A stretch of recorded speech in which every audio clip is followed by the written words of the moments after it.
ذوق کہانی کے معزز سامعین کو السلام علیکم۔ دوستو، بڑھتے ہیں آج کی کہانی کی طرف۔ ہمارے محلے میں ایک گھر کافی عرصہ سے خالی پڑا ہوا تھا۔ پھر اس میں نئے کرایہ دار آ گئے۔ ایک مرد اور ایک عورت پر مشتمل یہ ایک مختصر سا کنبہ تھا۔ انہوں نے تمام محلے والوں سے اپنا تعارف میاں بیوی کی حیثیت سے کرایا۔ مرد کا نام دلبر خان تھا، جبکہ عورت نے ہمیں اپنا نام صاحب جان بتلایا۔ چند دنوں میں ہی عورت کا پاس پڑوس میں آنا جانا ہو گیا۔ مرد تو صبح کا گیا شام کو لوٹتا، عورت سارا دن گھر میں اکیلی رہ جاتی۔ اس کو پردیسی جان کر اور اس کی تنہائی کا خیال کر کے محلے پڑوس کی سبھی عورتیں اس کے ساتھ حسن سلوک سے پیش آتی تھیں۔ ہماری اماں کو بھی صاحب جان کی تنہائی کا بڑا احساس تھا۔ کہتی تھیں کہ بیچاری کے گھر میں کوئی بچہ بھی نہیں ہے کہ اس کا جی بہل جائے، جبکہ وہ خود بچوں سے بہت پیار کرتی ہے، ہر کسی کا بچہ دیکھ کر خوش ہو جاتی ہے۔ یہ بات تھی تبھی جب بھی صاحب جان کسی کا بچہ دیکھتی تو اس کی آنکھوں میں ایک عجیب سی چمک آ جاتی تھی۔ صاحب جان زیادہ باتونی نہیں تھی، وہ بظاہر بڑی پرسکون اور متین دکھائی دیتی، لیکن اس کا چہرہ دیکھ کر یوں محسوس ہوتا تھا جیسے اس کے اندر طوفان بالآخر چھپا ہوا ہے۔ جب بھی وہ بات کرتی یہ ضرور کہتی، مجھ کو تو ہمیشہ بھرے کنبے میں رہنے کی عادت تھی، اب اکیلا گھر کاٹنے کو دوڑتا ہے۔ اگر آپ لوگوں کا آسرا نہ ہوتا تو نہ جانے میرا کیا حال ہوتا۔ میری اماں جان اور بھابھی کو صاحب جان سے بڑی ہمدردی ہو گئی تھی۔ اکثر اپنے گھر کے بچوں کو اس کے پاس بھیج دیا کرتی تھیں تاکہ بیچاری کا دل لگا رہے۔ صاحب جان کے گھر کی دیوار ہماری دیوار سے ملی ہوئی تھی، اس لیے اس کا سب سے زیادہ رابطہ ہم سے ہی رہتا تھا۔ اس کو یہاں آئے ہوئے 2 ماہ ہوئے تھے، مگر وہ ہم لوگوں سے اتنی زیادہ گھل مل گئی تھی، ایسا لگتا تھا کہ ہمارے گھر کی فرد اور برسوں سے یہاں رہ رہی ہو۔ ایک بات عجیب تھی، جس قدر صاحب جان ملنسار اور محبت کرنے والی عورت تھی، اس کا شوہر اس کے بالکل برعکس تھا۔ وہ بہت کم کسی سے ملتا تھا اور بات چیت بھی کم کرتا تھا۔ صاحب جان کہتی تھی اپنی اپنی طبیعت ہے، اس کی عادت ایسی ہے۔ دلبر خان تنہائی پسند ہے، جبکہ میں ایسی نہیں۔ اگر کوئی بات کرنے والا نہ ہو تو میرا دم گھٹنے لگتا ہے۔ صاحب جان کو ہمارے محلے میں آئے اب 3 ماہ گزر گئے تھے کہ ایک دن اس نے کہا کام کے سلسلے میں میرا شوہر میرپور جا رہا ہے۔ اماں کہنے لگیں تو پھر تم کیوں فکر کرتی ہو، ہم لوگ جو تمہارے پاس ہیں، وہ جاتا ہے تو اس کو جانے دو، مرد تو کام کاج کے سلسلے میں جاتے ہیں، کہو تو رات کو میں آ کر تمہارے پاس سو جایا کروں گی۔ کہنے لگی نہیں اماں جی، ایسی بات نہیں ہے، میں ڈرتی تو بالکل نہیں ہوں، اپنے گھر میں ڈر کیسا، بس یہی فکر ہے کہ خان زیادہ دن نہ لگا دے۔ ہمارے ساتھ والے گھر میں اختر صاحب رہتے تھے، ان کی ایک ہی بچی تھی جس کی عمر 8 سال ہوگی۔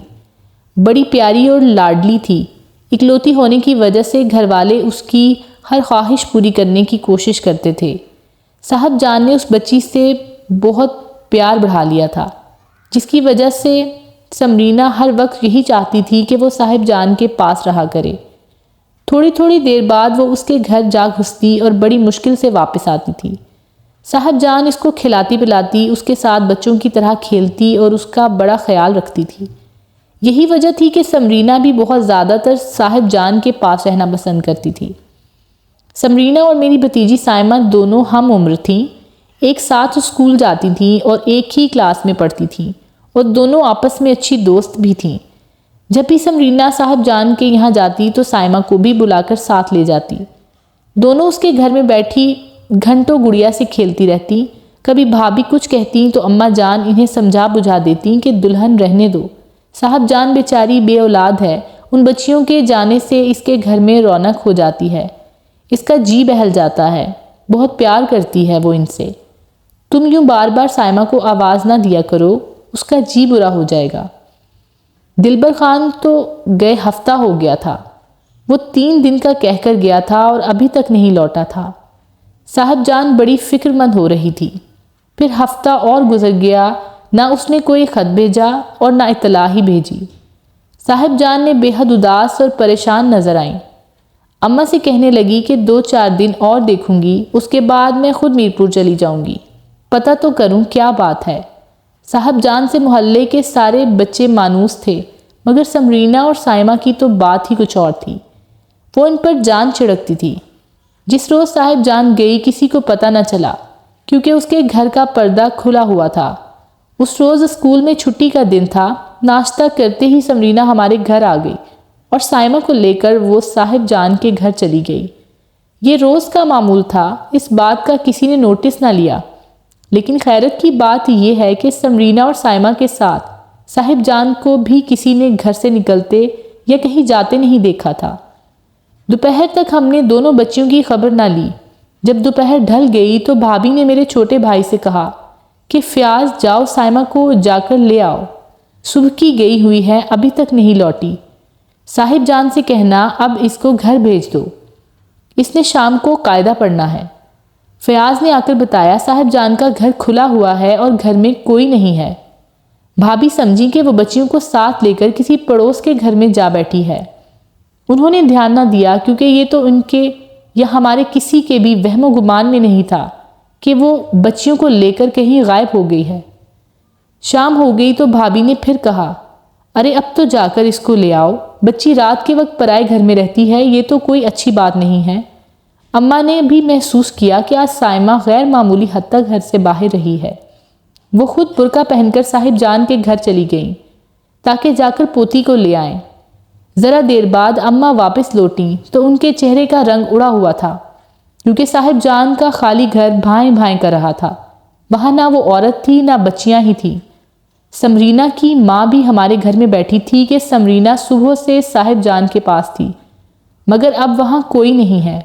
بیگم اختر پریشان ہو کر ہمارے یہاں آ گئیں۔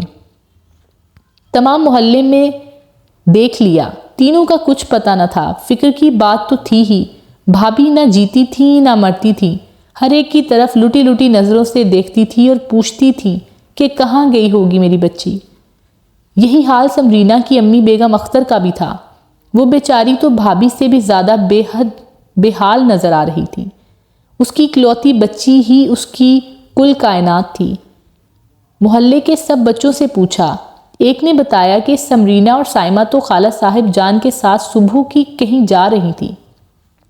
سمرینہ نے مجھے کہا تھا کہ ہم انکل خان کو لینے میرپور جا رہے ہیں، کل واپس آ جائیں گے، مگر تم کسی کو نہ بتانا، امی ہم کو میرپور نہیں جانے دیں گی۔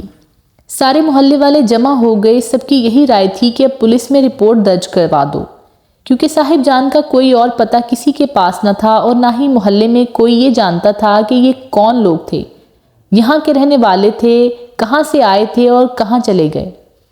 پولیس میں رپورٹ درج کر دی گئی۔ اپنے طور پر بھی دونوں بچیوں کو بہت ڈھونڈا گیا۔